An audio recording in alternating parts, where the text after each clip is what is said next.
쌀자루를 하나 메고 나오려는데 손과 발이 떨렸습니다. 그런데 조용히 저를 지켜보는 사람이 있었습니다. 친정 아버지였습니다. 1950년 저는 20살에 공주로 시집을 왔습니다. 하지만 행복은 1년도 채가지 못했습니다. 남편이 전쟁에 나가 돌아오지 못했습니다. 21살에 과부가 되었습니다. 시어머니는 이미 돌아가셨고 시아버지만 남아 계셨습니다.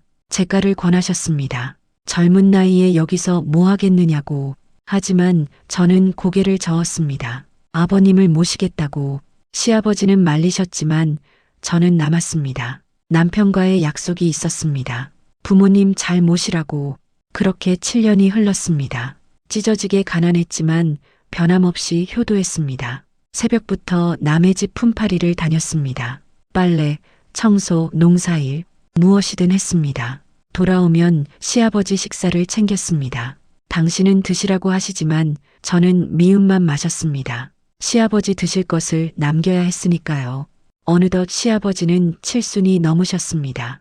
병이 깊어지셨습니다. 일어나시지도 못하셨습니다. 약을 구할 돈도 없었습니다. 그저 하루하루 기도할 뿐이었습니다. 1957년 추석이 다가왔습니다. 그 해는 유난히 흉년이 들었습니다. 집에 쌀 한 톨 없었습니다. 제사를 지낼 형편이 되지 않았습니다. 시아버지가 말씀하셨습니다. 제사는 하지 말자. 형편이 이런데. 저는 고개를 저었습니다. 안 됩니다, 아버님. 어떻게든 지내야죠. 하지만 방법이 없었습니다. 돈도 없고 빚을 낼 곳도 없었습니다. 며칠을 고민했습니다. 그리고 결심했습니다. 추석 전날 새벽 저는 집을 나섰습니다. 시아버지께 거짓말을 했습니다. 이웃집에 다녀오겠다고. 하지만 저는 다른 곳으로 향했습니다. 친정으로. 7년 만에 가는 길이었습니다. 시집 온 후 단 한 번도 친정에 가지 않았습니다. 가고 싶었습니다. 어머니 보고 싶었습니다. 하지만 갈 수 없었습니다. 빈손으로 갈 수 없었으니까요. 가난한 과부 딸이 찾아오면 부모님 마음만 아프실 테니까요. 하루 종일 걸었습니다. 해질 무렵 친정 마을이 보였습니다. 언덕 위에서 친정집을 내려다봤습니다. 연기가 피어올랐습니다. 저녁 짓는 연기, 눈물이 났습니다. 아버지, 어머니, 불효녀 용서하세요. 이렇게밖에 못해서 죄송합니다. 얼굴도 못 뵙고 가서 미안합니다. 그리고 서럽게 울었습니다. 밤이 깊어지기를 기다렸습니다. 마을이 조용해졌습니다. 저는 친정집 뒤쪽으로 돌아갔습니다. 광이 있었습니다. 어릴 적 놀던 곳, 문을 조심스럽게 열었습니다. 곡식 자루들이 보였습니다. 손이 떨렸습니다. 이러면 안 되는데. 하지만 시아버지 제사를 생각하면 어쩔 수 없었습니다. 자루 하나를 들었습니다. 무거웠습니다. 등에 짊어지고 광문을 나섰습니다. 그 순간 누군가 기침 소리가 들렸습니다. 깜짝 놀라 돌아봤습니다. 아무도 없었습니다. 착각인가? 저는 미친 듯이 달렸습니다. 되었다. 이만하면 되었다. 중얼거리며 달렸습니다. 새벽녘 집에 도착했습니다. 시아버지는 주무시고 계셨습니다. 저는 쌀을 숨겨두고 부엌으로 갔습니다. 손을 씻으며 울었습니다. 도둑이 되고 말았습니다. 친정 것을 훔쳤습니다. 불효녀가 되었습니다. 추석날 제사를 지냈습니다. 시아버지는 물으셨습니다. 쌀은 어떻게 구했니? 저는 거짓말을 했습니다. 이웃에서 빌렸다고. 시아버지는 고맙다고 하셨습니다. 내 덕분에 제사를 지내는구나. 저는 고개를 숙였습니다. 죄책감에 밥이 넘어가지 않았습니다. 제사가 끝나고 며칠이 지났습니다. 그런데 이상한 일이 생겼습니다. 새벽마다 대문 앞에 곡식 자루가 놓여 있었습니다. 처음에는 착각인가 싶었습니다. 하지만 다음 날도 그 다음 날도 자루가 있었습니다. 누가 두고 가는 걸까 궁금했습니다. 어느 날 새벽 일찍 일어나 문틈으로 지켜봤습니다. 어둠 속에서 사람 그림자가 보였습니다. 조용히 자루를 내려놓고 가는 모습. 저는 문을 박차고 뛰쳐나갔습니다. 누구세요? 남자가 돌아섰습니다. 달빛에 비친 얼굴. 저는 그 자리에 주저앉았습니다. 아버지였습니다. 친정아버지가 거기 서 계셨습니다. 등에는 빈 자루를 메고. 아버지. 저는 목이 메어 제대로 말도 못했습니다. 아버지는 저를 보며 씁쓸하게 웃으셨습니다. 아버지가 말씀하셨습니다. 집에 왔으면 어미나 보고 갈 일이지. 왜 광에서 물건이나 훔쳐가니? 저는 얼굴을 들 수 없었습니다. 죄송해요, 아버지. 아버지가 계속 말씀하셨습니다. 그날 밤 내가 다 봤다. 내가 광 앞에서 절하는 것도, 우는 것도, 자루 메고 가는 것도. 저는 울기만 했습니다. 오죽 힘들었으면 그랬겠니? 딸이 도둑질까지 하게 만든 아비가 무슨 아비냐? 아버지 목소리가 떨렸습니다. 미안하다. 가난하게 키워서, 힘든 시집 보내서, 7년 동안 한 번도 찾아오지 못하게 해서 아버지 눈에서 눈물이 흘렀습니다. 저는 아버지 손을 잡았습니다. 아니에요, 아버지. 제가 불효했어요.